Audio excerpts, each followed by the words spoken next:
Buddha stories कभी हार नहीं मानोगे। बुद्ध के हजारों शिष्य थे। जब उनका कोई शिष्य बुद्धत्व को प्राप्त हो जाता वो उसे किसी एक दिशा में भेजकर वहां के लोगों को जागरूक करने और ज्ञान देने के लिए जाने की आज्ञा देते थे। बुद्ध का एक शिष्य बुद्ध के संदिग्ध में 6 वर्षों से था। वो एक दिन महात्मा बुद्ध के पास आया और बुद्ध से कहा, हे बुद्ध, मुझे आपके पास है 6 साल हो गए। मेरे बाद कितने शिष्य आए, उन्हें आपने इस बीच किसी एक दिशा में ज्ञान देने के लिए भेजा, लेकिन मुझे अभी तक नहीं भेजा। क्या मुझे अभी तक बुद्धत्व प्राप्त नहीं हुआ? बुद्ध मुस्कुराए और बोले, यह तो तुम्हें खुद समझना होगा कि तुम्हें बुद्धत्व प्राप्त हुआ है या नहीं। शिष्य बोला, हे बुद्ध, आपने मुझे इन 6 सालों में जो भी उपदेश दिया मुझे वो सब याद है।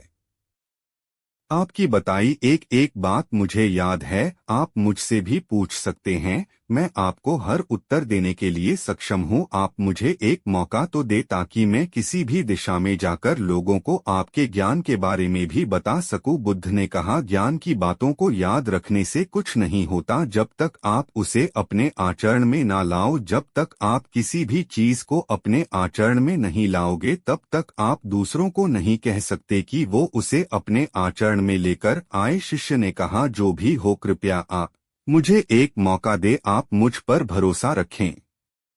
मैं सभी को अपने ज्ञान से प्रभावित कर सकता हूँ। मैं लोगों को ऐसी बातें बता सकता हूँ जिससे उनके जीवन में शांति आएगी और वो शांतिपूर्ण अपना जीवन जी सकेंगे। बुद्ध ने कहा, अभी तुम तैयार नहीं हो। जब तुम तैयार हो जाओगे मैं तुम्हें खुद सही मार्ग पर जाने के लिए कहूँगा। शिष्य ने कहा, क्यों बुद्ध, आपने मुझे इन 6 वर्षों में इतना भी ज्ञान नहीं दिया जिससे मैं लोगों को प्रभावित कर सकूं। बुद्ध ने कहा, ठीक है, तुम पूर्व दिशा की तरफ जाओ, वहां तुम्हें एक गाय मिलेगा, उससे तुम भिक्षा मांग कर लाओ और वहां के लोगों को अपने ज्ञान से मदद करना। कल सुबह तुम वहां अकेले जाना और शाम को आकर मुझे बताना तुमने कैसे वहां के लोगों की मदद की। वह शिष्य ये सब सुनकर बेहद खुश हो गया और बुद्ध का आशीर्वाद लेकर चला गया और वह रात भर ज्ञान समेटता रहा और मन ही मन सोच रहा था कि मैं कल ऐसे ज्ञान की छाप छोड़ूंगा कि वहां के लोगों के साथ बुद्ध भी मुझसे प्रभावित हो जाएंगे। सुबह उठकर वो महात्मा बुद्ध को प्रणाम करने गया। उन्हें प्रणाम कर वह पूर्व की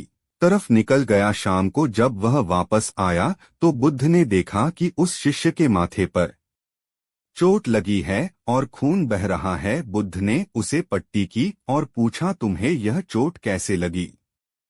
शिष्य ने कहा कि बुद्धि, वहां के लोग बेहद दुष्ट हैं, उन्हें जरा भी बुद्धि नहीं है।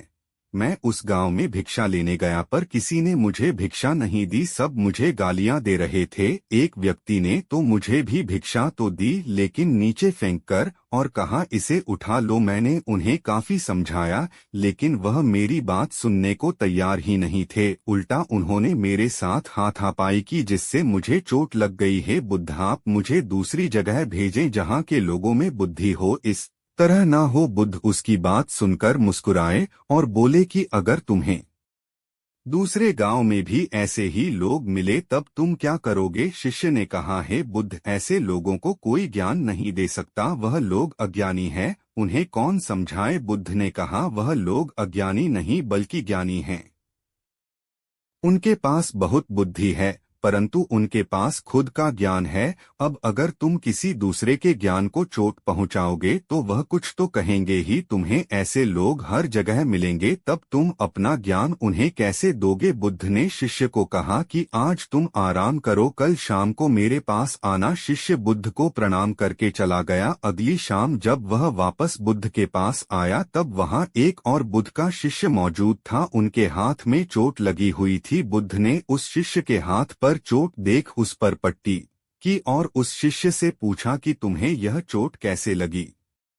शिष्य ने कहा, हे बुद्ध, आपने पूर्व के एक गांव में मुझे जाने के लिए कहा था, वहीं मुझे यह चोट लगी। बुद्ध ने कहा, वहां तुम्हारे साथ क्या क्या हुआ, तुम मुझे बताओ। शिष्य ने कहा, हे बुद्ध, वहां पर मैंने सबसे भिक्षा मांगी लेकिन किसी ने मुझे भिक्षा नहीं दी। एक व्यक्ति जिसने भिक्षा दी थी उसने भी वह मुझे जमीन पर फेंक कर दी और कहा, उसे उठा लो। मैंने चुपचाप उसे उठाकर अपने पात्र में रख लिया और उसे कल्याण का आशीर्वाद दिया। तब उस व्यक्ति ने मुझसे कहा, आप बड़े ही अजीब व्यक्ति हो, मैं आपका अपमान कर रहा हूँ और आप मुझे आशीर्वाद दे रहे हैं। मैंने उनसे कहा कि आप धनी हैं, आपने मुझे दान दिया है, इसलिए मैं आपको आशीर्वाद दे रहा हूँ। फिर वहाँ से मैं आगे गया तो कुछ लोगों ने मुझे वहाँ से जाने के लिए कहा। उन्होंने मुझे कुछ अपशब्द कहे और मुझ पर कुछ पत्थर फेंके, जिससे मुझे चोट लग गई। जब मैं वापस आ रहा था तब मैंने एक माँ को रोते हुए देखा। वह अपने बीमार बच्चे को लेकर चिंतित थी। मैं तुरंत जंगल से जाकर उसके लिए जड़ी बूटी ले आया,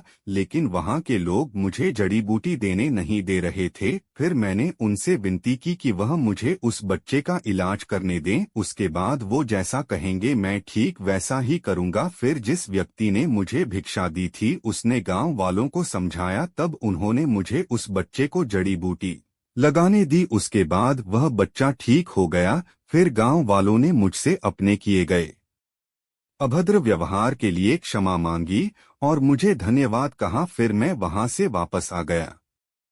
हे बुद्ध, आपसे एक विनती है। उस गांव के लोग बहुत भोले भाले और सीधे हैं। क्या मैं रोज उसी गांव में जाकर भिक्षा मांग सकता हूँ? ये सभी बात वो पहला शिष्य भी सुन रहा था। उसने यह सुनते ही बुद्ध के चरणों में गिरकर कहा कि हे बुद्ध, मैं समझ गया हूँ कि अभी मैं उस लायक नहीं हुआ कि दूसरों को ज्ञान दे सकूं। बुद्ध ने कहा, हमें बाहर वैसे ही लोग दिखाई देते हैं जैसे हम भीतर से होते हैं। जब तक हम स्वयं को नहीं बदलते तब तक हम किसी को भी नहीं बदल सकते। खुद में परिवर्तन करना बेहद जरूरी है। कोई भी बात बताने से पहले उसे आचरण में लाना बेहद जरूरी है, क्योंकि आचरण में लाई हुई चीज को बताना समझाना बहुत आसान होता है और उसे लोग बेहद आसानी से अच्छे से समझ पाते हैं। दोस्तों, आपने क्या सीखा इस पोस्ट से जरूर बताएं।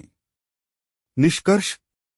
दोस्तों, हम सभी को ऐसा लगता है कि हमने जो कुछ भी सीखा है वह हमको दूसरों को सिखाना चाहिए, लेकिन हम जाने अनजाने में दूसरों को सिखाने के चक्कर में हम कभी कभी गलत साबित हो जाते हैं। तो इसलिए दोस्तों, अगर आप किसी को भी कोई भी सुझाव देने के लिए जाते हैं, आप कोई भी चीज सिखाने के लिए जाते हैं, तो सबसे पहले आप उस कार्य को संपूर्ण रूप से और सही ढंग से अच्छे से सीख जाएं। और आपको जब यह पक्का प्रूफ मिल जाए कि अब मैं इस कार्य को संपूर्ण रूप से सीख चुका हूं, अब मैं दूसरों को सिखा सकता हूं, तभी आप दूसरों को सिखाने के लिए जाए। अन्यथा आपके साथ दुर्व्यवहार हो सकता है और आपको क्षति भी पहुंच सकती है।